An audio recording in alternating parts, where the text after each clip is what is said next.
Mga ka-sports, kung sa NBA merong World versus USA, paano kung sa SEA Games naman merong SEA All-Stars versus Gilas Pilipinas? Isipin nyo to ha, lahat ng pinakamalalakas na players ng Southeast Asia pinagsama-sama para talunin ang Gilas. Pero kaya ba talaga nila o basag din sila sa pader na tinatawag na Pilipinas? Kung trip mo po ang ganitong content, paiwan ng follow at pa-subscribe na din. Tara po, simulan na natin. Mga ka-sports, kung hilig ninyong bumili ng mga Gilas jersey, Gilas accessories at mga gamit na pang basketball, habang nanonood po kayo sa aking mga videos, kindly check this basket on this lower part ng ating video at magpa-pop up yung ating mga items sa gilid. Mga legit po yung mga items dyan, and see to it po na makabili po kayo ahead of time kasi meron po yung mga discounts and mga promos depende po sa seller. And also, kunting suporta din as a content creator po. Salamat!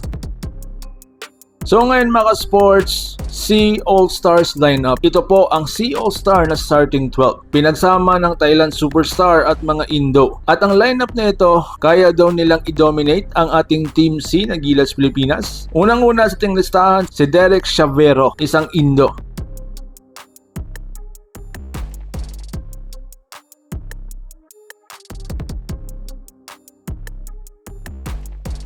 Pangalawa, si Emmanuel Ejesu, isang Thailand player.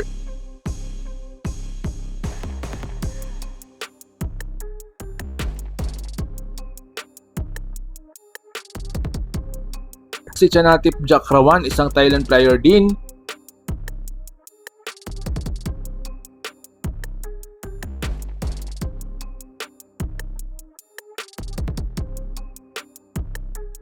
Si Chris Dicker, isang Vietnam player.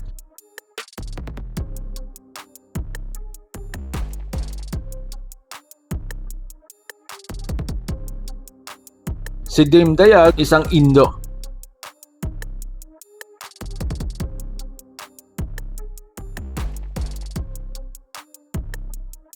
Si Ibrahim Diaby, isang Thailand player.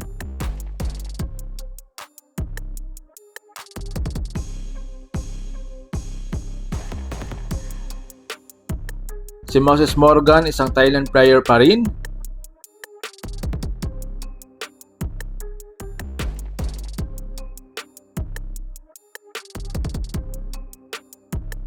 Si Ting Hong, isang Malaysian.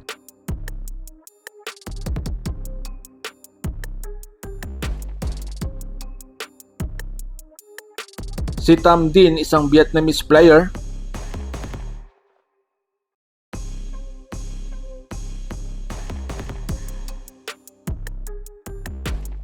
Si Kudang Tran, isang Vietnamese pa rin.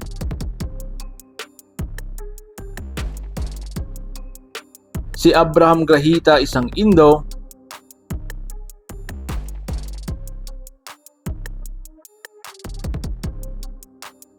At si Freddy Lish na isang Thailand player.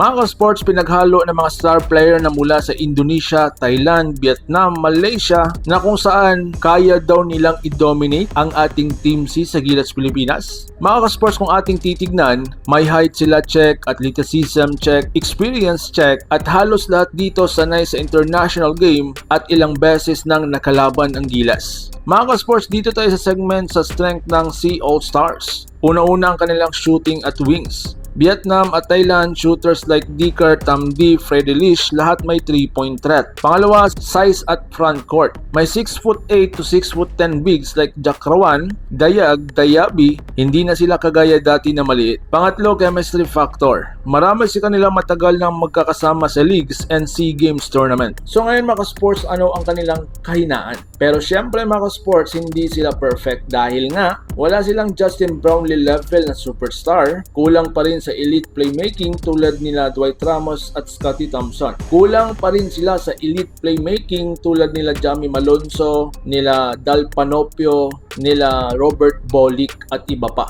ang kanilang defense consistency questionable at ang pinaka-importante, iba pa rin ang pressure pagkalaban ang ating national team na Gilas Pilipinas. So ngayon mga ka-sports, no, match up versus Gilas. Now let's talk to the reality. Mga ka-sports, kung Gilas Team B or developmental team ang kanilang makakalaban, 50-50 po ang laban. Close game, depende sa kanilang execution at chemistry. Pero kung full force ang Gilas like Team A, sila Brownlee, Kay Soto, Dwight Ramos, Kevin Kiambao, Newsom, CJ Perez, plus veterans like June Mar or Japet kung available, ang resulta malaking problema po ito para sa Sea All-Stars. Sa big man battle, lamang ang Gilas. Sa guards, lamang ang Gilas. Sa system at coaching, lamang ang Gilas. Sa experience at winning mentality, napakalaking lamang ng Gilas. So mga ka-sports, kung mangyari man ang Sea All-Stars versus Gilas Pilipinas, yes, competitive sila, pero sa dulo, Gilas Pilipinas pa rin ang hari ng Southeast Asia. Pero ikaw, ano po sa inyong tingin? Kaya ba talagang gulatin ng Sea Super Team ang Pilipinas? Or sweep pa rin ang Gilas? Comment your thoughts below at don't forget to like, share, and subscribe para sa mga karagdagang Gilas Pilipinas updates. Laban Pilipinas puso, so paano?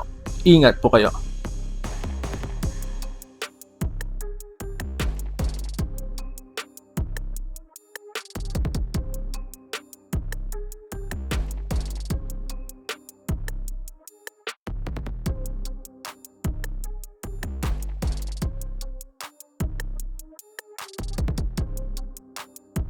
Mga ka-sports, kung hilig ninyong bumili ng mga Gilas jersey, Gilas accessories at mga gamit na pang basketball, habang nanonood po kayo sa aking mga videos, kindly check this basket on this lower part ng ating video at magpa-pop up yung ating mga items sa gilid. Mga legit po yung mga items dyan, and see to it po na makabili po kayo ahead of time kasi meron po yung mga discounts and mga promos depende po sa seller. And also, kunting suporta din as a content creator po. Salamat!